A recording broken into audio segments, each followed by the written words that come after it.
uno tiene su tempus histórico en el cual accede a darse cuenta de una cosa que se han dado cuenta muchos más, claro. Pero bueno, eso también son las humanidades, porque las humanidades es mantener vivo. Y eso necesita que nos demos cuenta de cosas importantes, que ya otros se han dado cuenta. O sea, uno cuando estudia a Platón no simplemente repite cosas que ya dijo Platón, sino que se da cuenta de cosas de las cuales Platón ya se había dado cuenta. A veces se puede dar cuenta uno por su cuenta, pero otras veces, cuando retomamos temas antiguos, lo interesante no es que los retomemos, evidentemente, como una especie de arqueología, aquí un hueso, ¿no? Sino son cosas que para nosotros mismos suponen ser retomadas. Para nosotros son, de alguna manera, verdad. Nos sirven para algo.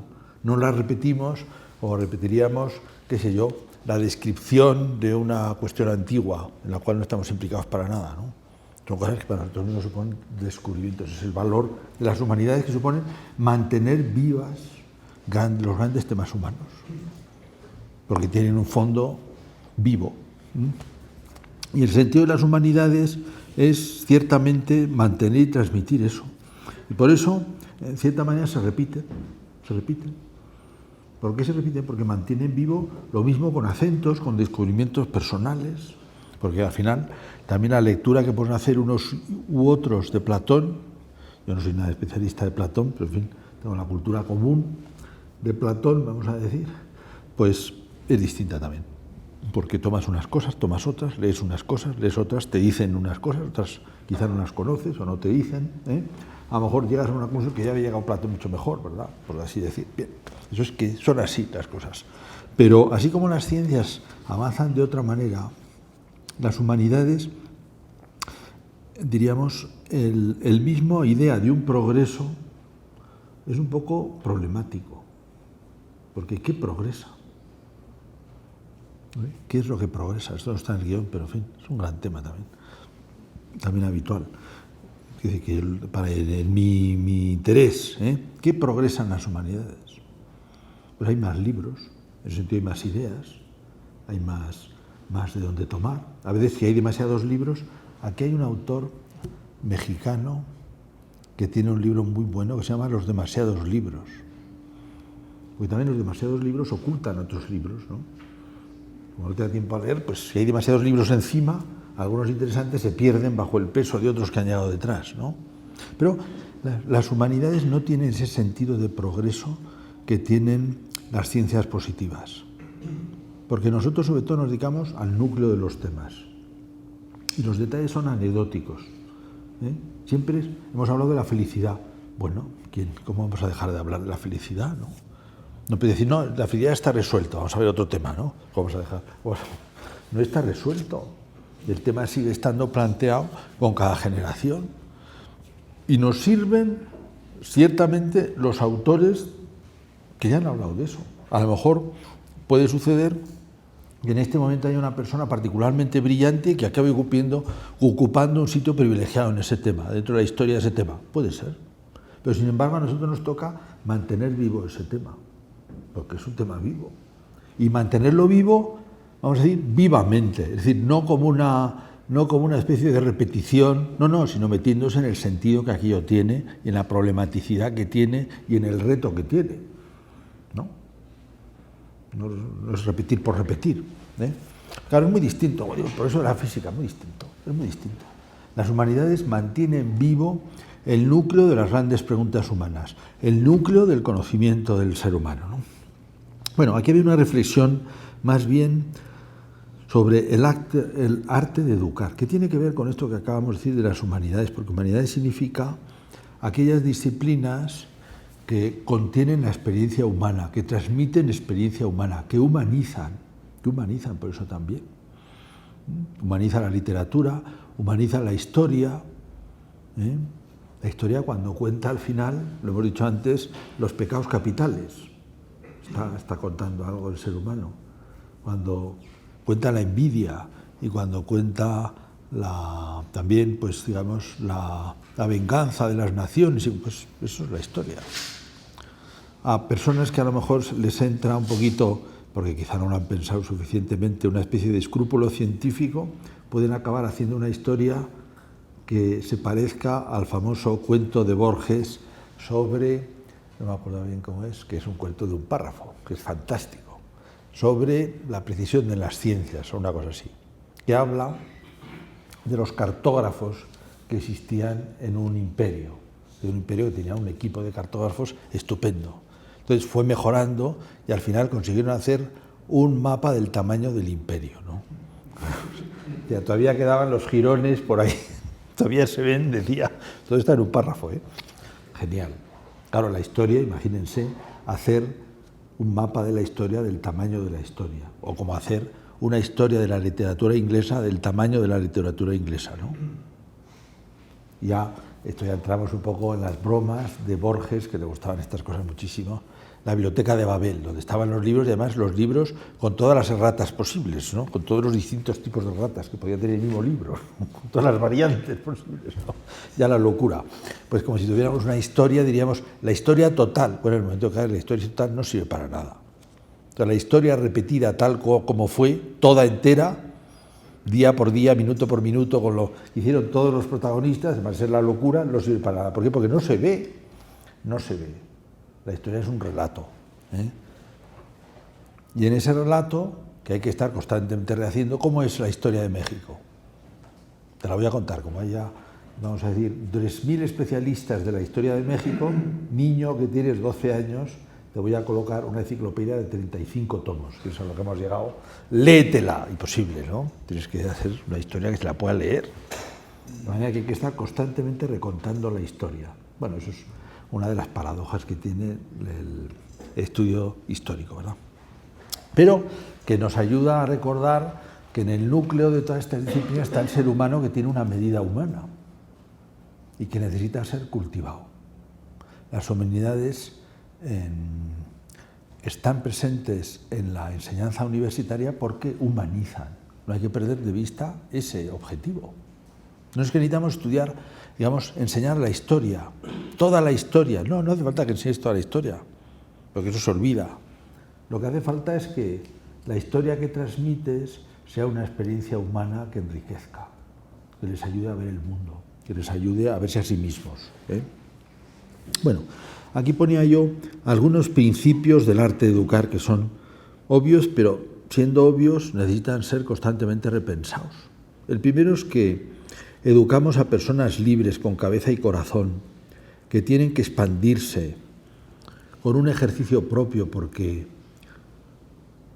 he trabajado por cuestiones un poco coyunturales, la cuestión coyuntural que se murió hace 50 años, el libro de Guardini sobre autoformación, que representa Romano Guardini, un gran intelectual alemán de origen francés, teólogo, que tiene ese libro que procede de su experiencia en la educación de gente joven, de una experiencia pensada. Hacia la educación de gente joven sobre todo es autoformación.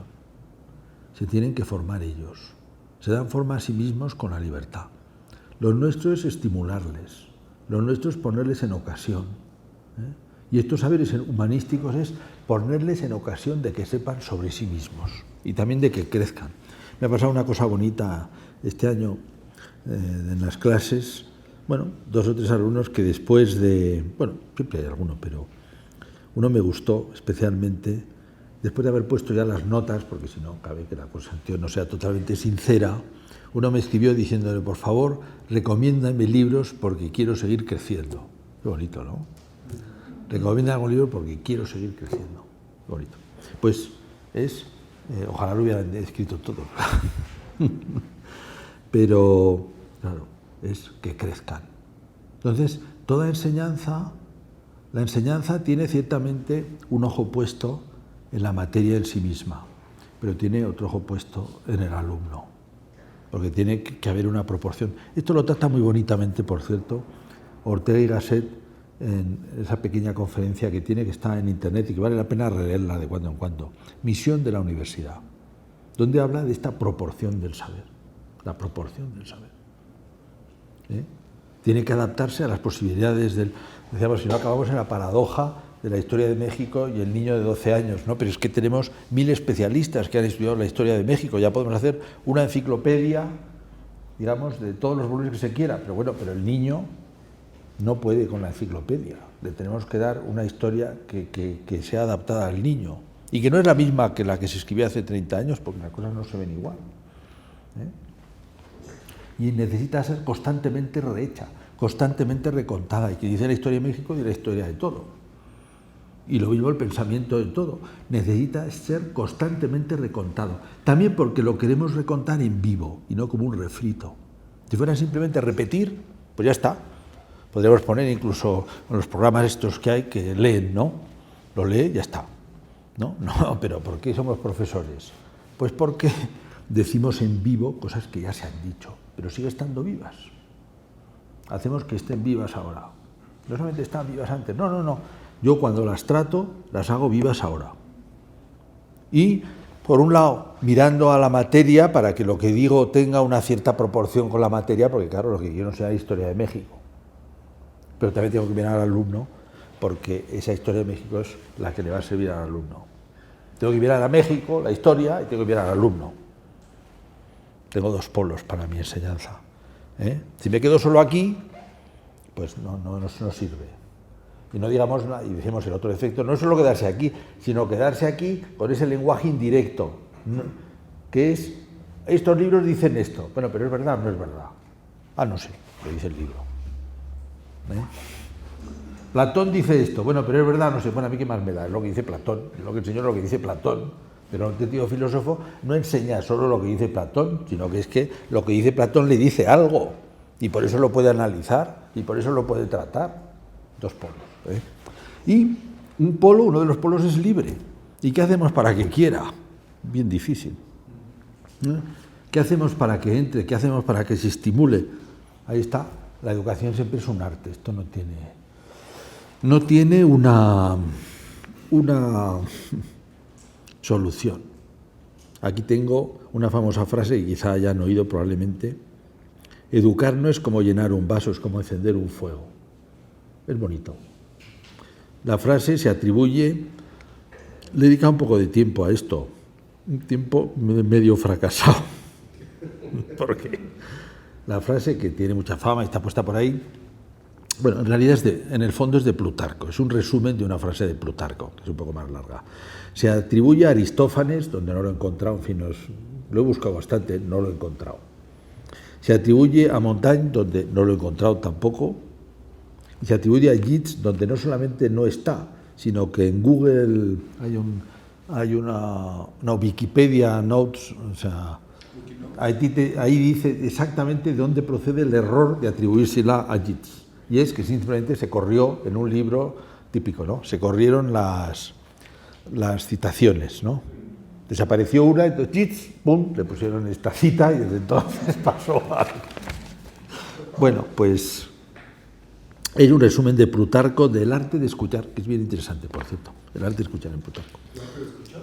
El arte de escuchar, sí. Está ahí. Que es un trocito de otra obra que no me acuerdo cuál es. Bueno, pues está bien, es bonito, ¿eh? No es como llenar un vaso a base de meterle cosas, es como encender un fuego. Ahí hay algo vivo que tiene que reaccionar, y tiene que reaccionar con todas las limitaciones que tiene el proceso educativo, que las experimentamos todos los días. Que es, bueno, pues quizá no estamos muy inspirados, quizá no lo decimos bien, el alumno está pensando en el partido que va a jugar, está destrozado porque acaba de jugar un partido, está muy preocupado porque no sé qué le ha pasado, otro está que le han llamado, está con el WhatsApp.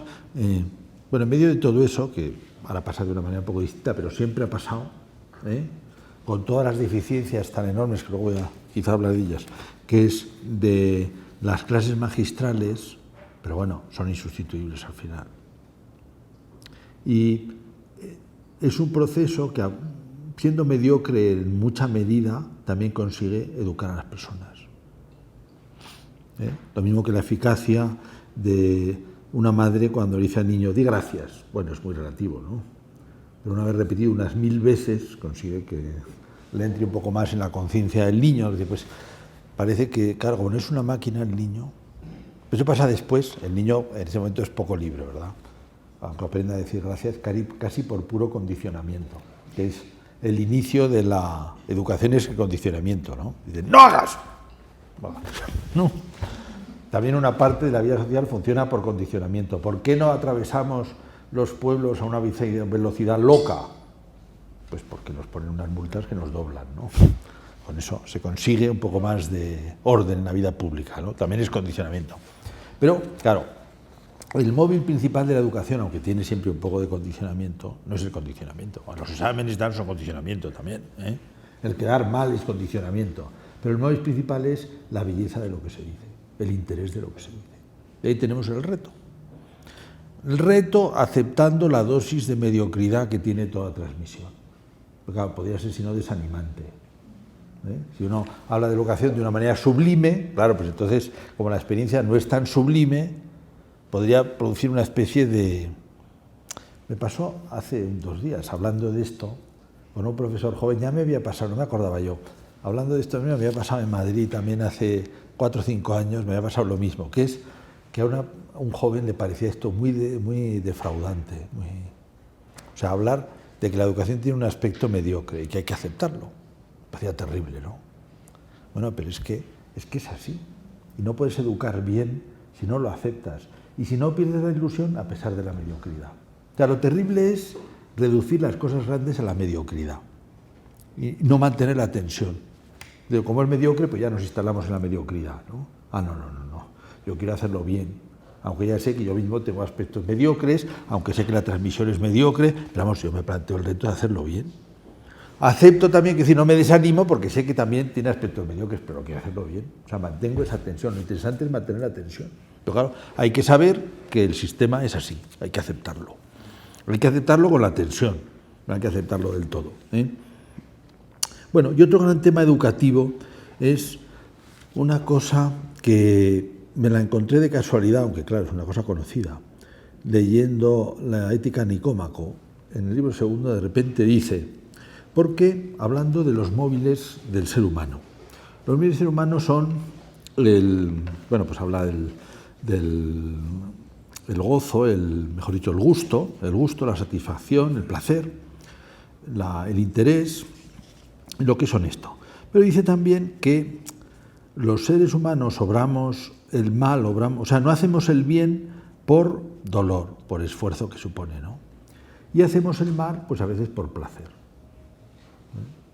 Entonces dice, por eso es tan importante, dice, como dice Platón, haber sido educados desde niño para amar lo que es bueno y odiar lo que es malo.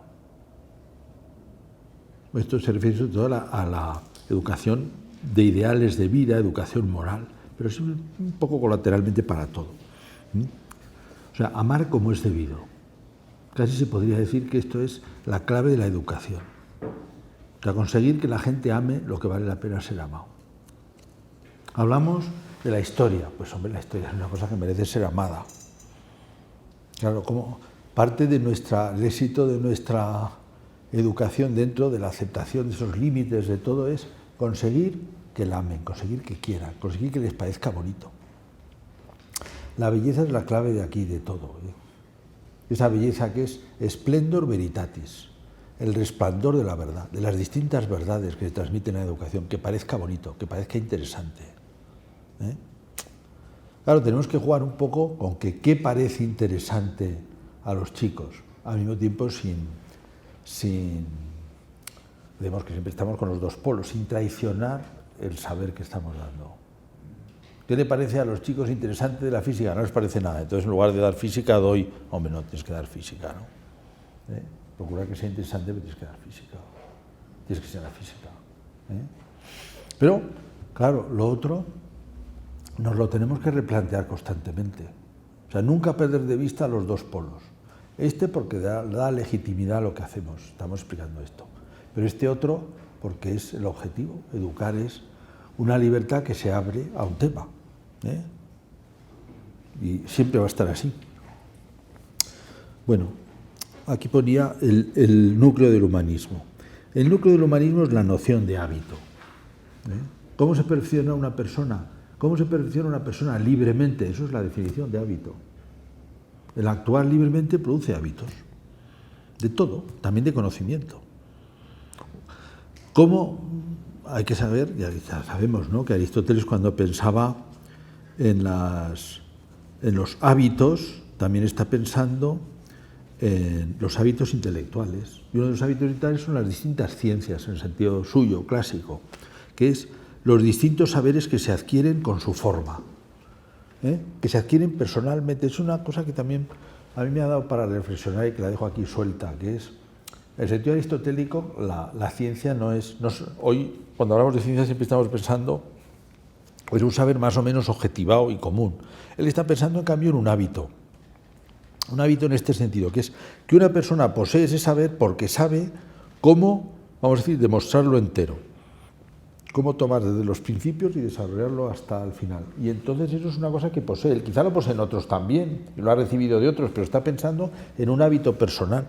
Y ciertamente hay un aspecto de la ciencia que es hábito personal, que es cómo yo conozco las cosas. Cuando decimos la física, hoy cuando empezamos la física estamos pensando en una especie de física objetiva, que tal cosa no existe, pero está objetivado en libros. Pero claro, el saber, en cambio, de la física es lo que un señor es capaz de construir de esa física que otros han construido y que otros saben, pero lo tiene que saber él, y saber de una manera construida. Y en ese sentido es el hábito personal del saber, epistemológico. Bueno, pues es así. Por tanto, cuando pensamos también en cómo tiene que estar el saber en la gente, claro, ya sabemos que lo ideal no es que puedan repetir como una cotorra un tema, ¿no?, sino que sean capaces, como digamos, de construir la forma que tiene, de ir de los principios a las conclusiones, de relacionar unas cosas con otras, de conocer por qué las estructuras son estructuras en ese saber, ¿no? Que lo posea, es como algo personal. Muy bien, ahí lo dejamos. Y el último punto, que es, bueno, el último punto, luego vienen algunas citas muy bonitas. Les recomiendo que pongan en internet un pequeño vídeo de exactamente es un doblador de películas español, se llama José Mediavilla, que murió, Pepe Mediavilla, murió hace pues un mes y medio, una cosa así, quizá un poco más. Mediavilla, dobla las películas, doblador de películas. Ahora, ellos han hecho un esfuerzo por rehabilitarse como actores, porque claro, pues ya ven, son grandes actores, ¿no? No se les ve, pero claro, hay que pronunciar muy bien y decir las cosas muy bien para que tengan fuerza. Te doblaba, por ejemplo, a Gandalf, tiene una voz muy bonita. Entonces, en la última parte de su vida, cuando él sabía que tenía un cáncer, se dedicó a grabar poesía. Y tiene cosas muy bonitas. Por ejemplo, anoche cuando dormía soñé, de Machado, bendita ilusión, que una fontana, porque en el fondo esa fontana que nace de dentro pues también tiene que ver con la educación. Al final habla de Dios, ¿no? Machado, aunque no era totalmente religioso, pero bueno. O sea, nosotros trabajamos con una fuente interior, las personas. Y también trabajamos por recurrir a otra poesía española también, que la tienen en el reverso. Aquí he puesto algunas citas que a mí... Aquí he recogido grandes citas que a mí me han inspirado mucho, Están en la parte de atrás. Y una de ellas es esta última, que tiene ese objeto, que es la rima 7 de Bécquer, que es un poeta romántico, ¿no?, español. Del salón en ángulo oscuro, de su dueña tal vez olvidada, silenciosa y cubierta de polvo, veíase el arpa. Es una arpa ya abandonada, ¿no? Cuánta nota dormía en sus cuerdas como el pájaro duerme en las ramas, esperando la mano de nieve que sabe arrancarlas. Ay, pensé, cuántas veces el genio así duerme en el fondo del alma, y una voz como Lázaro espera que le diga, levántate y anda, ¿no? Esa es la voz educativa. Dice, para eso, está muerta, ¿no?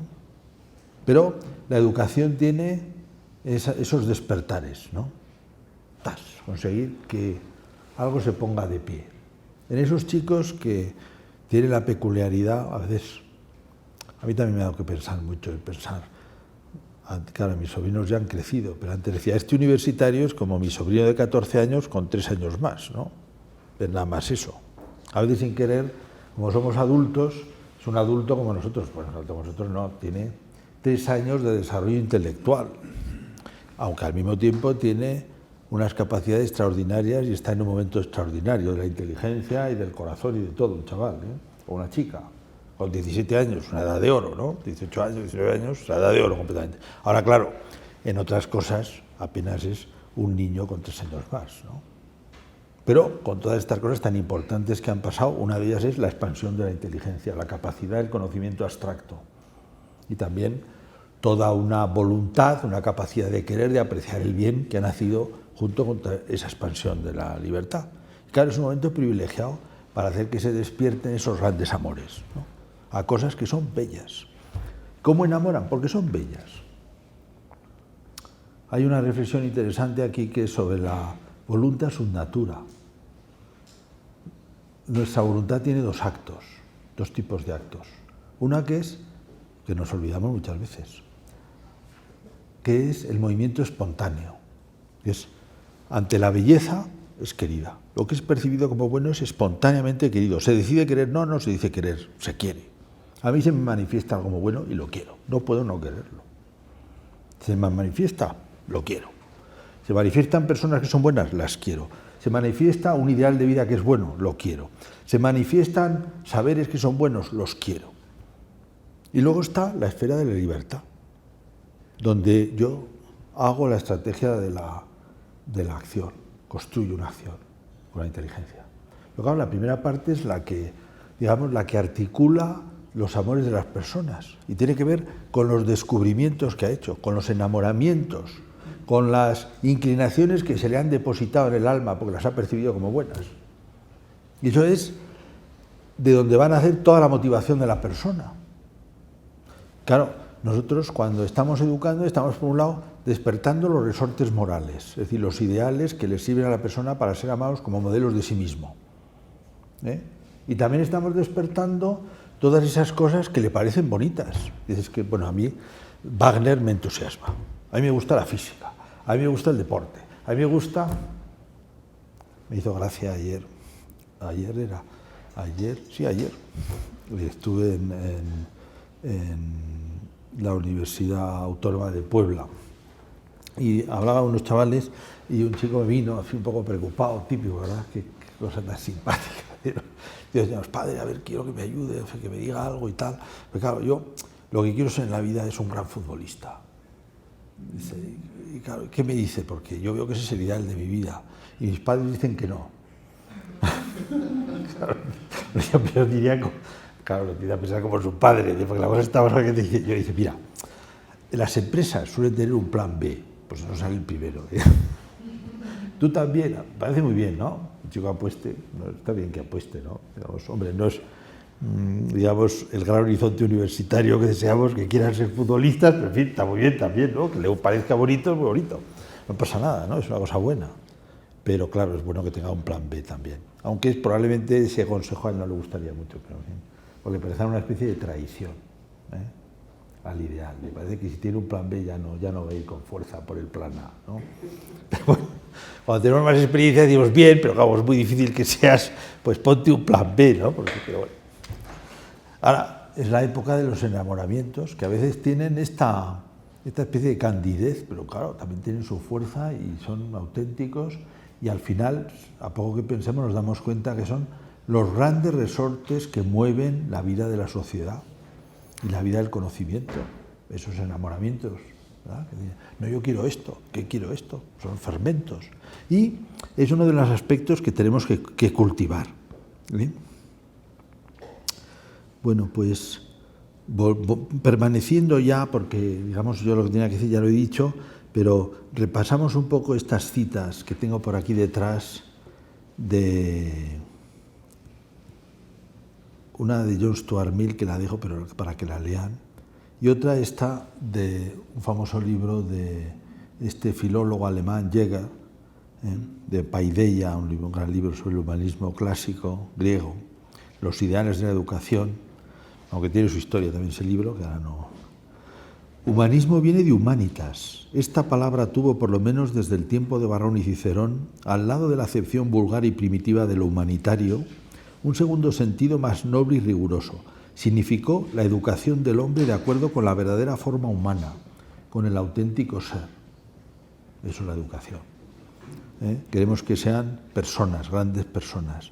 Y luego aquí está este estas citas, la que les decía de la ética Nicómaco. La virtud moral, en efecto, se relaciona con los placeres y dolores, o sea, la perfección humana, pues hacemos lo malo a causa del placer y nos apartamos del bien a causa del dolor. Por ello debemos haber sido educados en cierto modo desde jóvenes, como dice Platón, para podernos alegrar y dolernos como es debido, pues en esto radica la buena educación. No en este texto, sino en el original de Platón, es el que utiliza, es casi el centro de también un muy bonito libro sobre educación de Luis, el de la abolición del hombre, que también enseña una gran cosa que también tenemos que transmitir en la educación, que es la inteligencia gobierna las vísceras con el pecho. Dice, la única manera de que no seamos consumidos por los impulsos animales, la inteligencia es débil, y además es cobarde también, ¿no? Calcula el daño. La única manera de hacer la vida es el corazón, que tiene que ver con esto que hemos dicho, que es el corazón en este sentido de la espiritualidad superior, mejor dicho, la afectividad superior, que es la voluntad su natura, los enamoramientos al percibir la belleza de las cosas, la belleza de los saberes, la belleza de un ideal de comportamiento. Eso es lo que educa a las personas. Muy bien.